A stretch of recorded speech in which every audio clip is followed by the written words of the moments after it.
So welcome, everyone. I'm so excited that you took time out of your day to join us for Be the Change, a series of interviews with visionary women who are ready to change what's not working in the world around them. So we're excited today to have our guest, Jenni Guentcheva. I'm not sure if I'm saying your name right. Perfect. Jenni is a licensed professional counselor. She's a licensed addictions counselor. She's developed numerous programs, human service collaborative in Colorado, in California, in Bulgaria, the Netherlands, the United Kingdom, Spain, and the list goes on. She is the CEO and founder of Green Thumb Initiative and also the CEO of Good Neighbor LLC, which is a treatment, training, and consulting agency that has a footprint in both the United States and Europe. So Jenni, welcome, and thank you so much for being willing to share your vision and your wisdom with us today.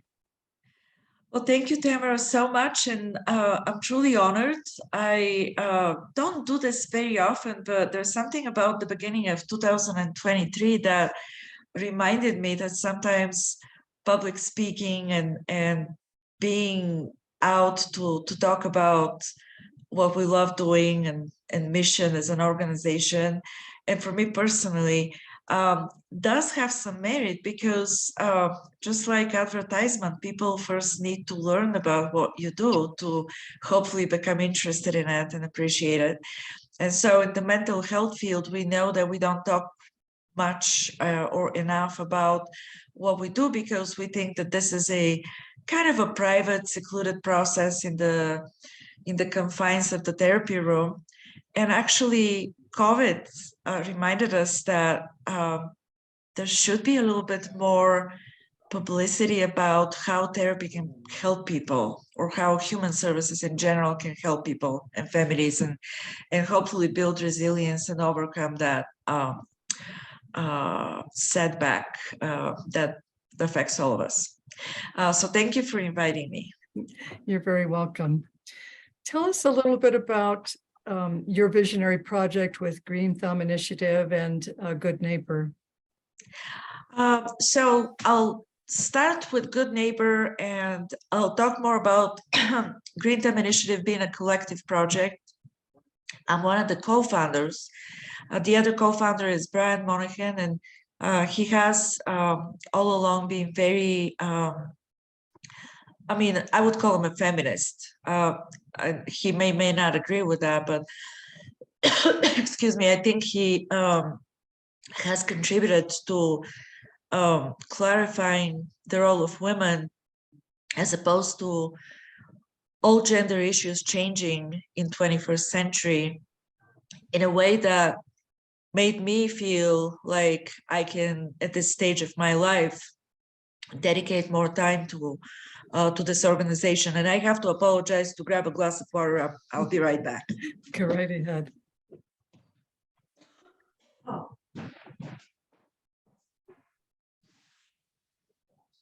So while she's gone, I just want to thank you again, those of you who joined us, and you'll get a chance here at the end when Jenni's done talking to ask questions here in a little while. So sorry about that, and thank you for bearing with the typical Colorado cough.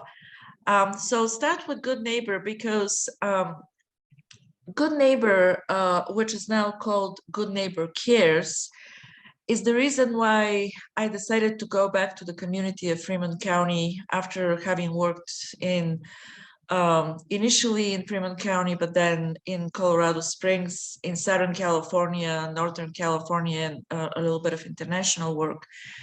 So in 2016, I think I felt like I had a good run with a corporate career in mental health and healthcare in general, and went back to Canyon City. And at that time, I had a really good set of skills that were connected with trauma intervention.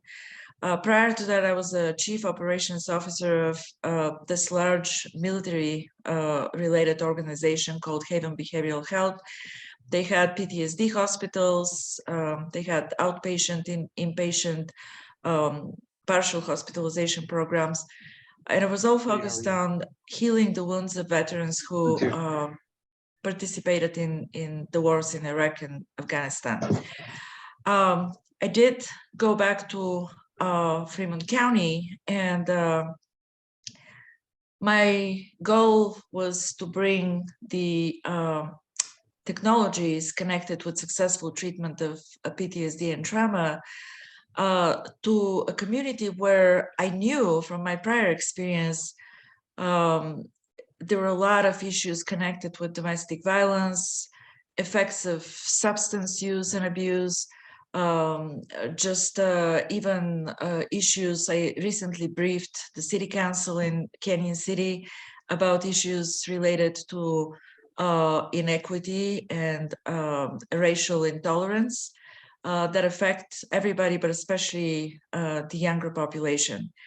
And so as I did that, my husband, Jenni Guentcheva, who unfortunately passed away shortly after that, and I founded Good Neighbor. The reason we called it Good Neighbor is that at the time there was a lot of kind of lack of satisfaction, lack of confidence in the community mental health, and reluctance for people to use the community mental health. People did not really rush to go and see a therapist because they were faced with long waits. They could not access psychiatric care. They had quite a few difficulties with that. And we wanted to create something that is accessible. It's downtown. Oh, yeah, got it. Thanks so much. And I'm going to ask everyone to put themselves on mute. Other than Jenni, I'm going to do it too. Let's put our. So at that time, I had the opportunity to very quickly develop with several community members and leaders in the human services area, a system that started producing almost instant results as far as the community members' satisfaction. And I don't credit myself, I credit the moment and kind of the energy that we all created. And that was a first step in the direction of making mental health services friendly, reduce the stigma that goes with them sometimes, and really invite the community to benefit from what's available.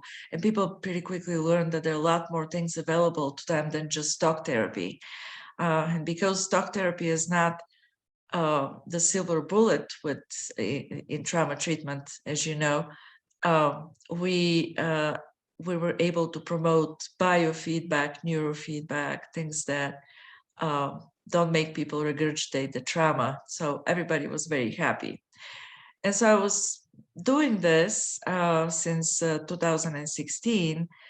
And in the meantime, continued to be connected with the veteran community. And prior to that, I had met Brian. We had kind of a vague acquaintance. He was working in helping veterans be self-sufficient after discharging from the active duty.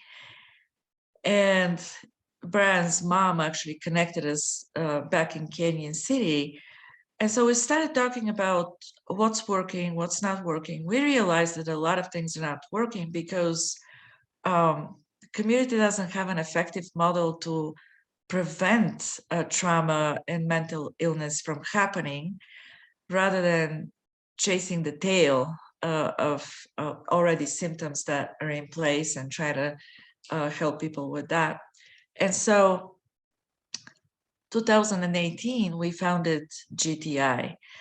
And we not only looked into better mental health services per se, but also better community systems that allow people to kind of embrace a better lifestyle, while at the same time build resilience and avoid developing mental illness. And so our goal was to find something that would be close to the culture of Fremont County, being a rural or predominantly rural county. And we decided that this is agriculture, and not just any agriculture, but learning to grow food and learning to prepare food in a way that really gives you and your family the best quality of food. Teaching young people to grow their own food in any situation, even in places like school and a small apartment, using technologies such as aquaponics in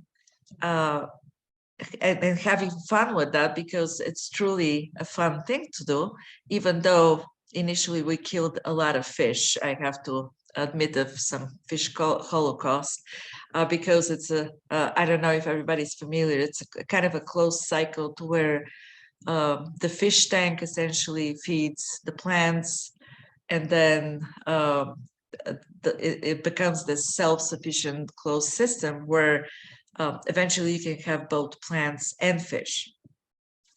Hydroponics also, Colorado's not very friendly as far as the weather year round. And so people do much better with grown food in greenhouses rather than in the field. And so with that, we developed therapeutic horticulture module.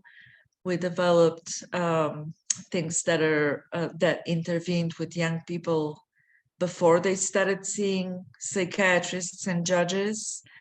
We developed things that help people look into their own metabolism, their own body, even things like fitness for everybody, and learning how to balance physical activities, emotional involvement, community involvement. So the biological, psychological, and social aspects of health.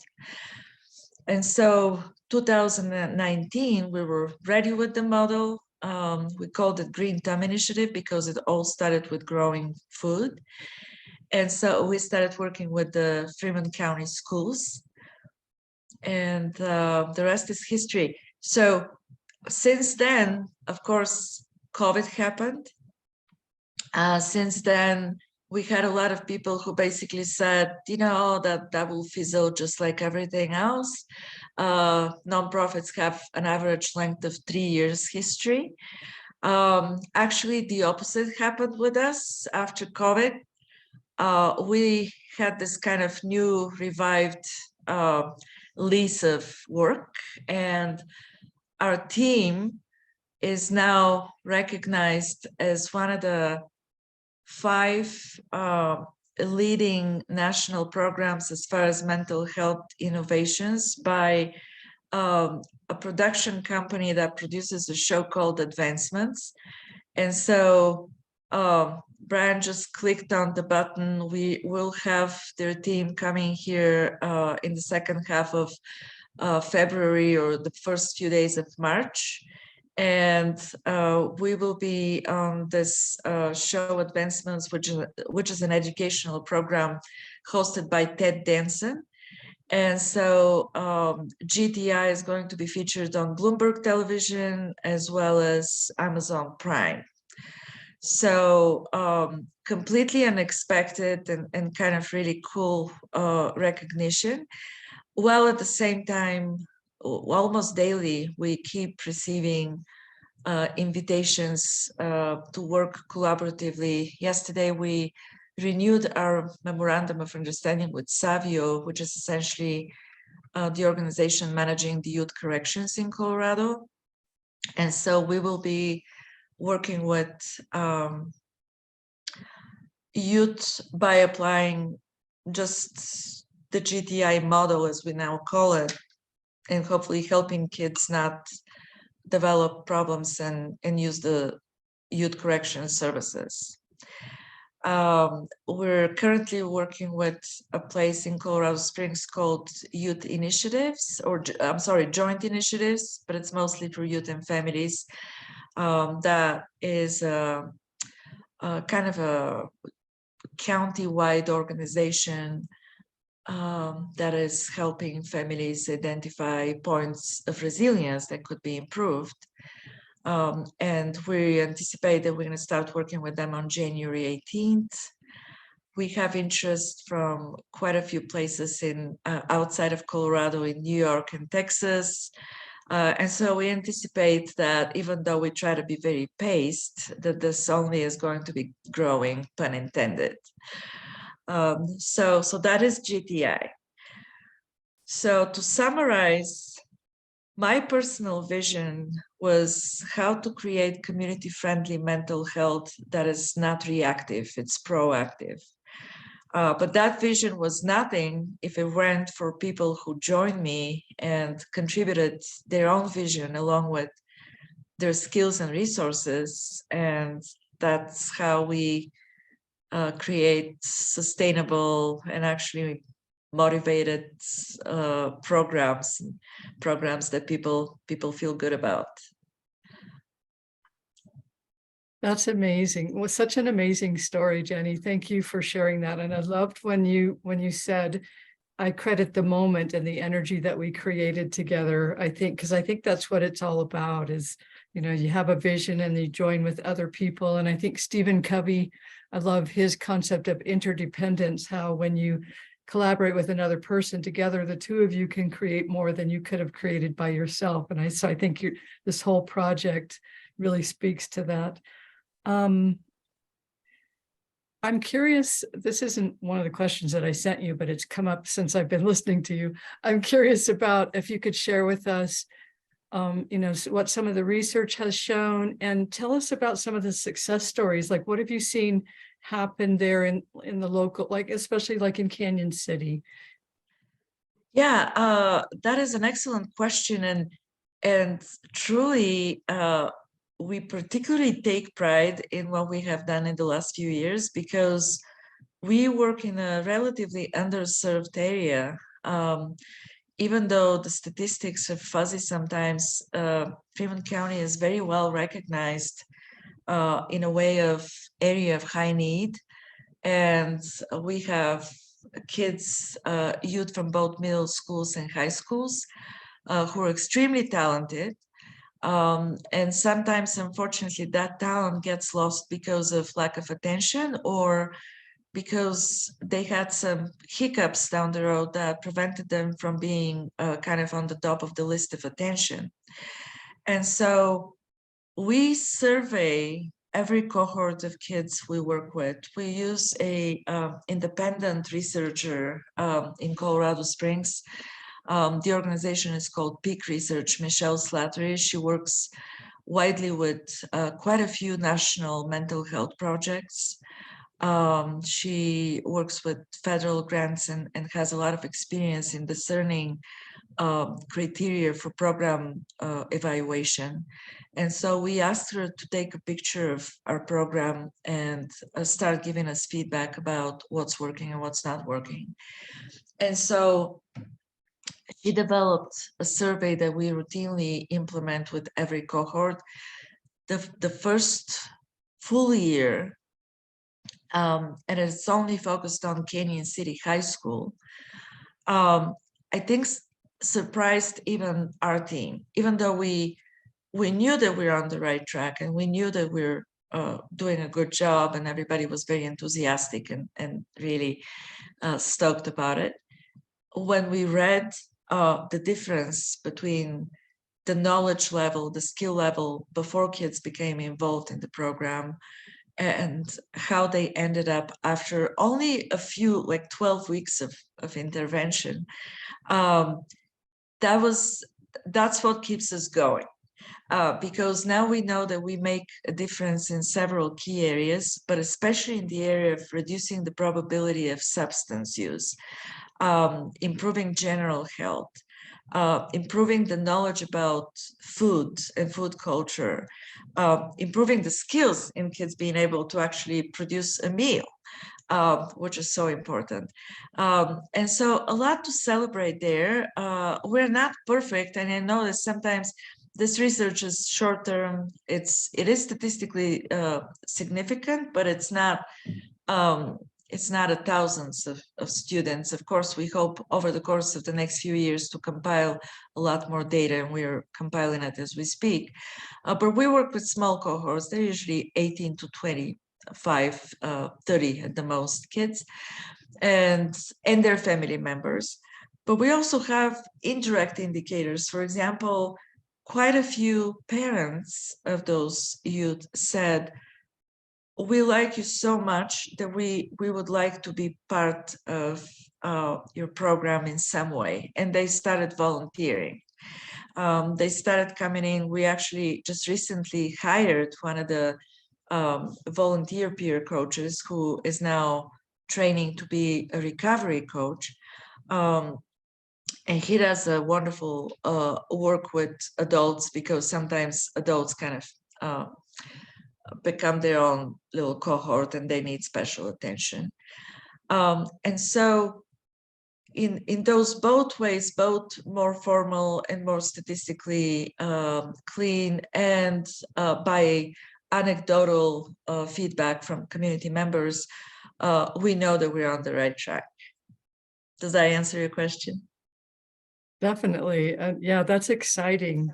That's so exciting. I'm glad that you're seeing the results, because I think, when someone has a vision like you do, sometimes it could be challenging in the early phases when you wonder what, is this project is my vision important? So I'm hoping you can also speak to that, because I know that is a challenge for some people. They start to give up when if they're not seeing results. So I was hoping you could talk to us about maybe a big challenge that you faced early on, or a doubt that you had, and how you overcame that. Of course. I think it's so well acknowledged that in our field, funding and sustainability is one of the biggest challenges. And we were fortunate in the first steps that we tapped into some of the state marijuana funds that assisted with kind of starting to build the system. And then I think that goes with every project. At some point, your ambition and your appetite starts overriding the reality of day-to-day operations. We never have had, I probably shouldn't say this aloud, but we don't have issues with staffing, because people follow us, they like what we do, they continue to strive to become engaged with us or maintain some form of engagement. So that's always been a strength. And now with all of this, with electronic communication and media, we can really use the talent of people who are not physically even in Colorado. And so that is very exciting, in addition to the tons of talents locally in Fremont County and in Colorado in general. Kevin, who is actually here, just contracted with us, and we're very excited about him being able to take a look at GTI from kind of like public relations,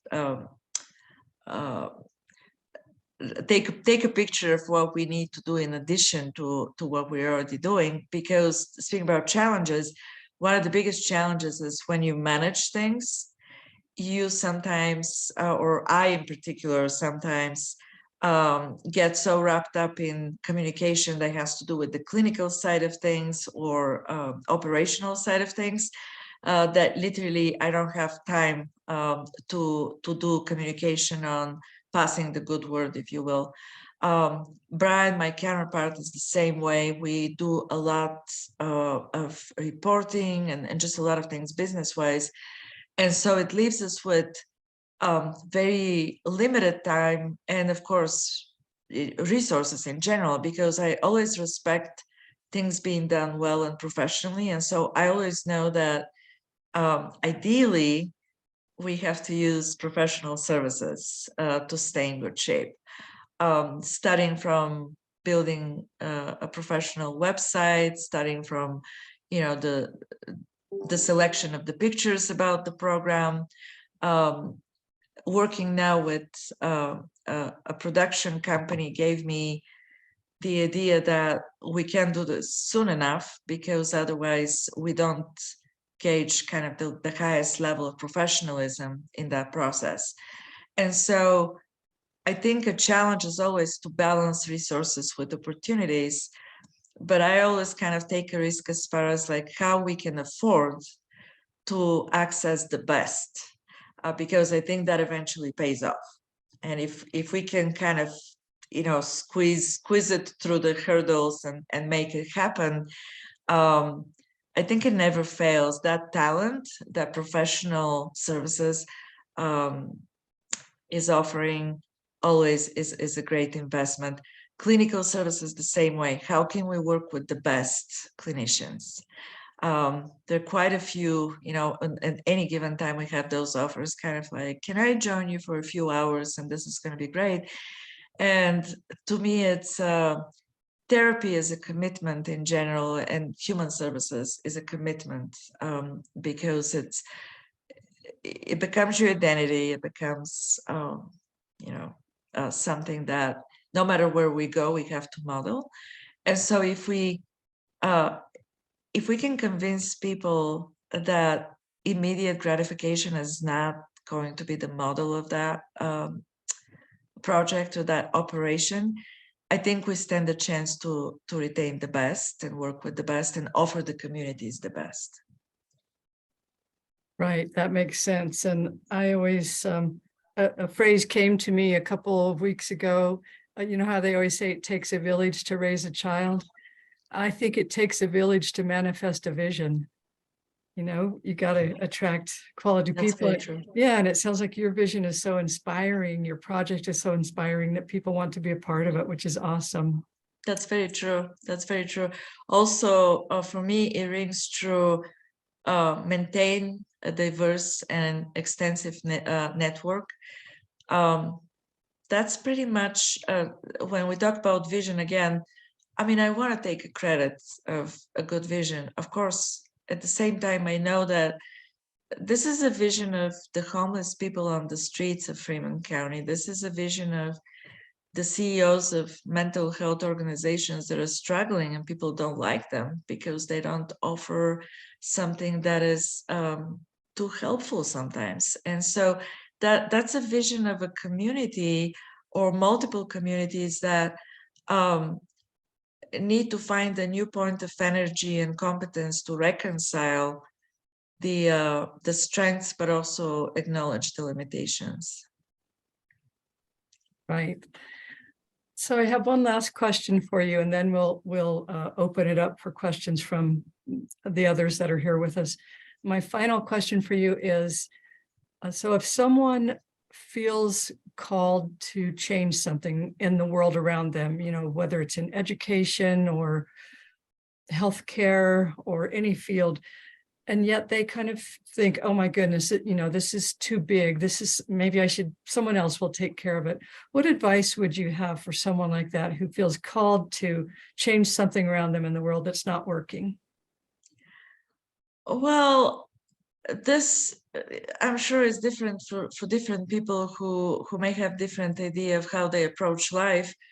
But to me, first, if you feel like you have to do something about something, you have to do it, because that would be helpful to others. It will be also helpful for personal development and really self-regard. Secondly, if something looks like a worthy idea, take a baby step. Find collaborators, find some common interest, find people who share the particular idea or different other aspects of that idea, and engage them in something that will enrich itself over time. Because the first step is usually the most difficult one. And if you take that step with allies, with a team, with people who share that vision, it's not going to feel lonely. It's not going to feel like you will do something that eventually will die, and you know, start building your own optimism about it. And so baby steps, but also involve other people, and it will end up well. There's absolutely no way something good doesn't come out of it. Beautiful. Thank you so much for sharing. I love that response.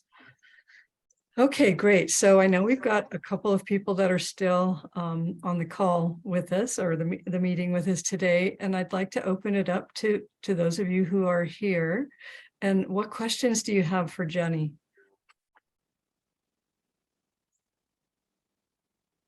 I don't want to take up too much time. Of course, I'm already sold. I'm part of the team at GTI, but I just want to point out one of the things that really attracts me to the GTI model is the fact that we have this approach that incorporates clean eating, fresh fruits, vegetables, things like that, because I've suspected and many in my inner circle and friends and family, they've all suggested that, red dye number 5 and all the stuff that we put into our bodies could likely have an impact on our mental health, our behavior, mood swings, and all that stuff. So I really like the idea of again, starting, I guess, for lack of better words, like from the inside out, right? We got to make sure that we're eating healthy and being mindful of our diets, because that does contribute to overall, mental health and wellness and all that good stuff. So.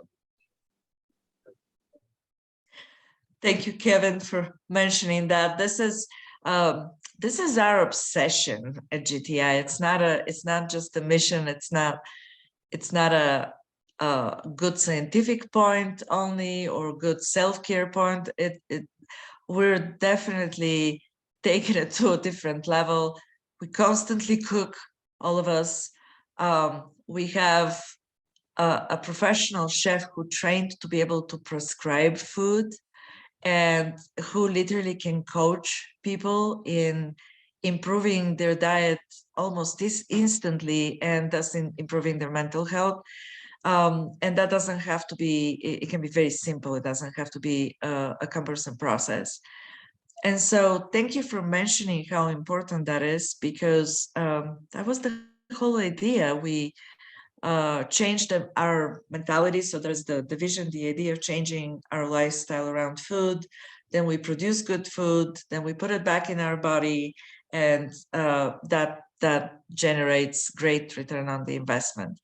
And so when one of us at GTI says, oh, there's nothing around here to eat, it doesn't mean that there are not tons of places to eat. It just means that the nutritional value, the community deserves better food.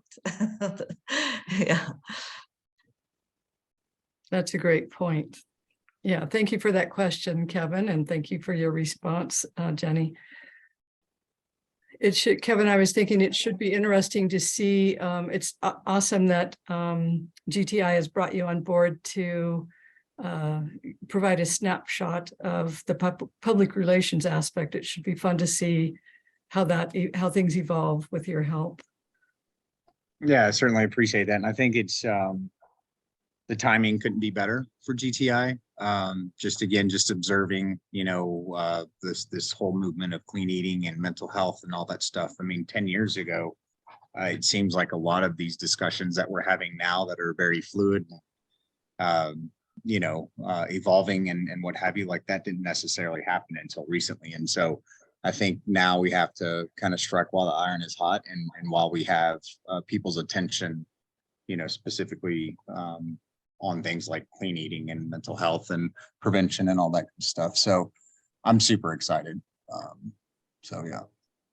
Great. So any other questions?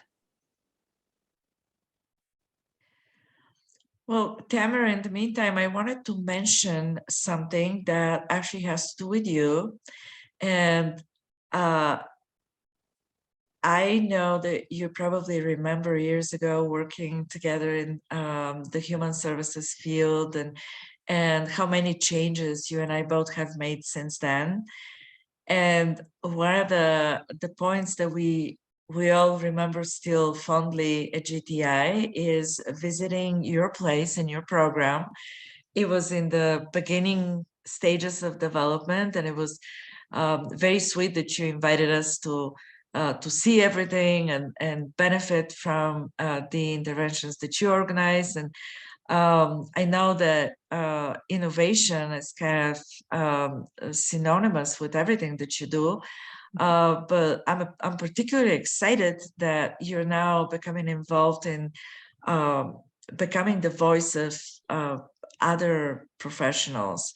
There used to be a time when therapists were kind of working again behind closed doors and for life, and they didn't have any interest in improving the human condition in general in the community, and that's no longer true. I think it's not true for either one of us, and I really appreciate everything that you do also in the last years to make that change. I certainly think that all of us can benefit from it. Well, thank you. I appreciate that. Appreciate that a lot. Yeah, I'm excited about the things that are happening here at my retreat center and with my coaching practice. And yeah, definitely taking things more virtual so that we can be more global. And yeah, we're excited. Yeah, visions become practice. That's the good thing about them. Yes, they do. Yeah. Right. So any other questions or thoughts before we close here today?